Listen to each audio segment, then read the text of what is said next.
kemudian apa? Dia sedang meningkatkan ketakwaannya kepada Allah Subhanahu wa taala.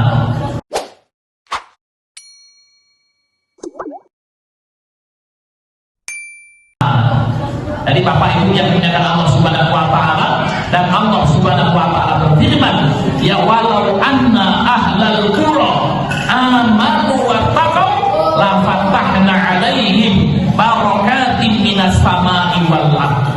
Seandainya penduduk suatu negeri itu beriman dan bertakwa kepada Allah, la fatahna 'alaihim barakatim minas sama', niscaya Allah Subhanahu wa taala yang akan turunkan kepada mereka keberkahan dari langit dan keberkahan dari bumi. Walakin kadzabu, akan tetapi mereka mendustakan ayat-ayatku, fa akhadnahum bima kanu yaksibun, maka apa? Aku azab mereka dengan azab yang pedih. Na'udzubillah min dzalik. Maka Bapak Ibu yang dimuliakan Allah Subhanahu wa taala, sebab kehancuran seseorang itu dikarenakan dosa-dosa yang ia lakukan. Ya kenapa? Karena dia tidak dekat, dia tidak bertakwa kepada Allah Subhanahu wa taala.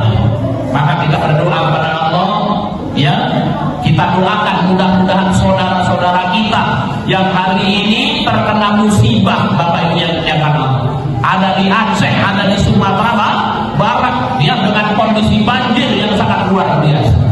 Ya, kalau kita katakan hari ini Pak Ustaz, alam sudah tidak mau bersahabat. Kenapa tidak mau bersahabat? Karena ulah makan manusia yang menebang hutan sembarangan, Bapak Ibu yang dimuliakan Allah. Kenapa? Ya, kok sampai hutan dimakan, gunung dimuntal, Pak. Ya, ya. Kalau tahu pernah lihat gunung dimuntal, Pak? Gunung Masya Allah dikeruk sampai habis, katanya.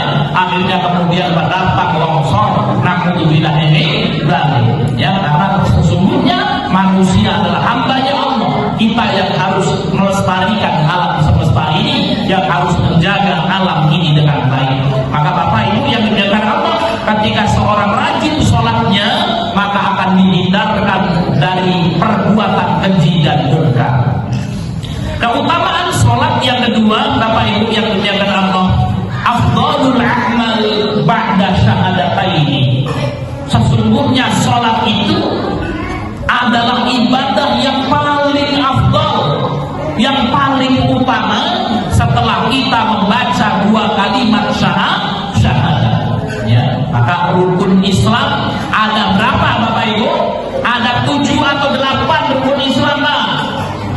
7 atau 8? 5, alhamdulillah. Ini berarti nggak ngantuk ya. Ya, Ustaz Fahid ya. Ada berapa Pak Yazid? Ada 5 kan ya. Yang pertama mengucapkan 2 kalimat syahadat. Ya, tadi yang syahadat ini Bapak Ibu yang dimuliakan Allah Subhanahu wa taala adalah kunci untuk masuk ke surganya Allah Subhanahu wa taala. Semua amal-amal kita diterima ketika kita mengucapkan 2 kalimat syahadat, asyhadu an la ilaha illallah wa asyhadu anna muhammadar rasulullah. Aku bersaksi tidak ada ilah yang berhak diibadahi secara benar melainkan Allah, dan Nabi Muhammad adalah utusan Allah. Maka kemudian apa? Ya, setelah mengucapkan 2 kalimat syahadat, ibadah yang sangat penting adalah melaksanakan sholat. Saya bacakan hadisnya dari Abdullah bin Mas'ud. Hadis ini diriwayatkan dari Abdullah bin Mas'ud radhiyallahu anhu. Qala, ya, beliau mengatakan, sa'altu Rasulullah sallallahu alaihi wasallam. Suatu hari sahabat Abdullah bin Mas'ud ini bertanya kepada Nabi sallallahu alaihi wasallam, ayu amali afdal ya Rasul, amalan apakah yang paling utama ya Nabi? Qala, kemudian Nabi sallallahu alaihi wasallam bersabda, as-sholatu li waqtiha, yaitu engkau melaksanakan sholat tepat pada waktunya. Di Bapak Ibu yang dimuliakan Allah, apa amalan yang paling utama? Sholat pada waktunya, Bapak Ibu yang dimuliakan Allah Subhanahu wa taala. Ya, bahkan kalau orang ya melalaikan sholat, Bapak Ibu yang dimuliakan Allah, ini luar biasa bahaya. bahayanya. Bahkan apa? Suatu hari ketika Nabi SAW hendak menjadi imam, Rasulullah SAW mendapati beberapa sahabatnya datangnya terlambat. Ini nggak ketinggalan rakaat ya. Tadi apa? Ya, datangnya terlambat dan berada di saf yang paling belakang. Apa kata Nabi SAW? La yazalu qaumun yata'akhirun, kata Nabi. Masih saja suatu kaum berlambat-lambat untuk melaksanakan sholat hatta yu'akhiruhumullah, sampai Allah Subhanahu wa ta'ala mengakhirkan rahmatnya kepada mereka. Ya, maka Bapak Ibu yang dimuliakan Allah Subhanahu wa ta'ala, ini kalau kita kasih judul ini namanya azab sering masbuk sholat, Pak. Ya. Jadi Bapak Ibu yang dimuliakan Allah Subhanahu wa ta'ala, Masya Allah, kita datang sholat terlambat aja ada ancamannya.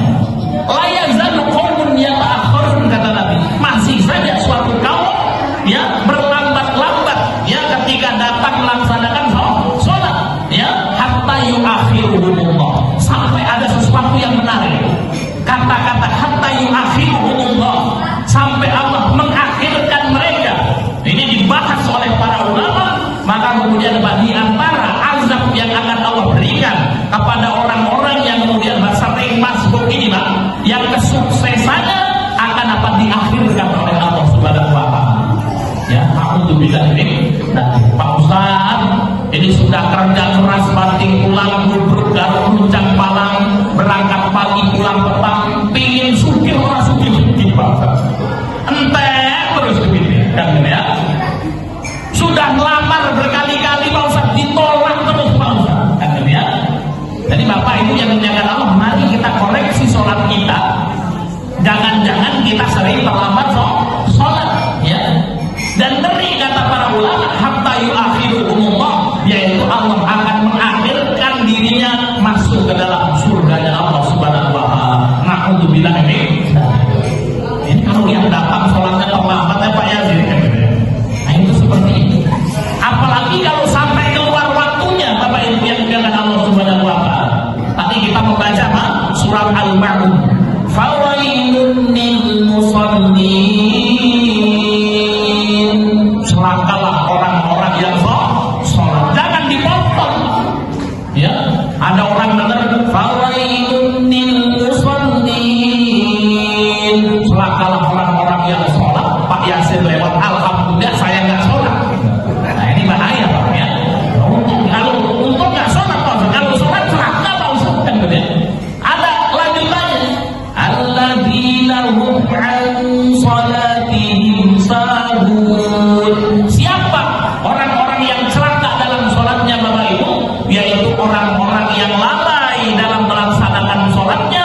Para mufassir mengatakan yaitu orang yang melaksanakan sholatnya diulur-ulur waktunya sampai hampir habis waktunya Bapak Ibu.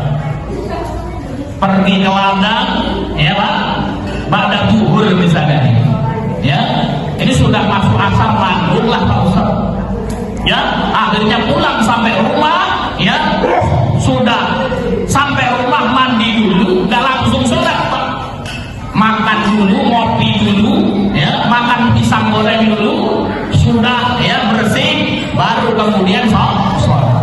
Selesai sholat asar, assalamualaikum, Allahu akbar, Allahu akbar, adzan maghrib, jamak sholat asarnya dengan maghrib sekalian ini Pak Ustaz ya.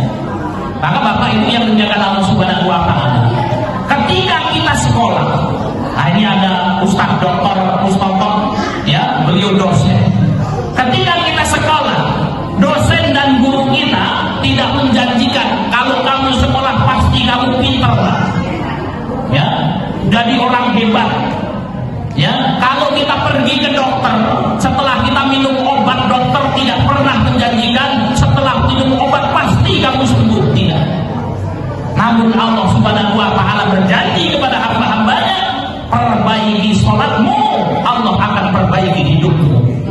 Maka Bapak Ibu yang dimuliakan Allah Subhanahu wa ta'ala, ketika kita mendekatkan diri kepada Allah Subhanahu wa ta'ala, yaitu dengan melaksanakan sholat 5 waktu Bapak Ibu yang dimuliakan Allah, Allah akan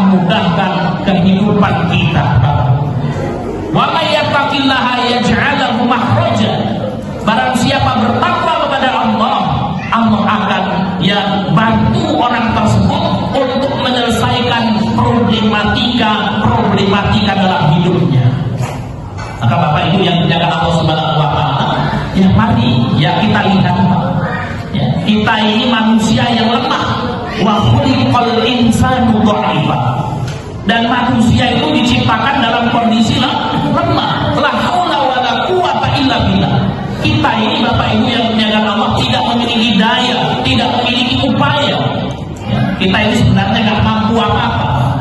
Siapa yang memampukan? Allah Subhanahu wa taala. Bapak Ibu bisa datang ke masjid ini karena kehebatannya sendiri atau karena Allah, Bapak Ibu? Karena Allah Subhanahu wa taala. Ada orang yang tadinya sehat, tahu-tahu jatuh, tidak bisa bergerak lagi. Maka ketika kita bisa berjalan, ketika kita bisa bekerja, itu karunia dari Allah Subhanahu wa taala. Bukan kita yang mampu, namun Allah yang memampukan. Bukan kita yang kaya, Bapak Ibu, namun Allah yang mengkayakan. Maka kalau ingin hidup kita selamat dunia akhirat, maka kemudian taati perintah Allah. Dan di antara perintah Allah Subhanahu wa taala yang paling agung adalah melaksanakan sholat 5 waktu. Jadi Bapak Ibu yang dimuliakan Allah Subhanahu wa taala, Allah Subhanahu wa taala berfirman dalam Al-Qur'an surat Ad-Dariyat ayat 56 yang kita sudah hafal semuanya, wa ma khalaqtul jinna wal insa illa liya'budun. Tidaklah aku ciptakan jin dan manusia, kata Allah, kecuali dengan tujuan yang satu, yaitu beribadah kepada Allah Subhanahu wa taala. Jadi kalau ada orang hidup, Pak, kemudian lupa hidupnya tidak digunakan untuk ibadah, berarti orang tersebut sudah melenceng dari tujuan hidupnya. Berarti orang tersebut sudah tidak punya substansi kehidupan. Nanti sekali kata dia kata. Jadi Allah menciptakan kita untuk beribadah kepada Allah. Setelah Allah ciptakan kok orang beribadah. Ini berarti kemudian apa? Dia sudah tidak punya substansi urip. Ya. Maka Bapak Ibu yang dimuliakan Allah, di antara ibadah yang Allah wajibkan kepada kita adalah melaksanakan sholat 5 waktu. Oleh karena itu Bapak Ibu, kalau kita pahami ini, hakikat hidup kita adalah untuk melaksanakan sholat, kemudian menunggu datangnya waktu sholat. Ini hakikat hidup, untuk melaksanakan sholat dan menunggu datangnya waktu sholat, dan ditutup dengan disolatkan, Bapak Ibu. Maka jangan sampai Bapak Ibu yang dimuliakan Allah, ketika Allah berikan kepada kita kesempatan hidup, kita tidak pernah sholat, tahu-tahu kita disolatkan. Ma'udzubillah min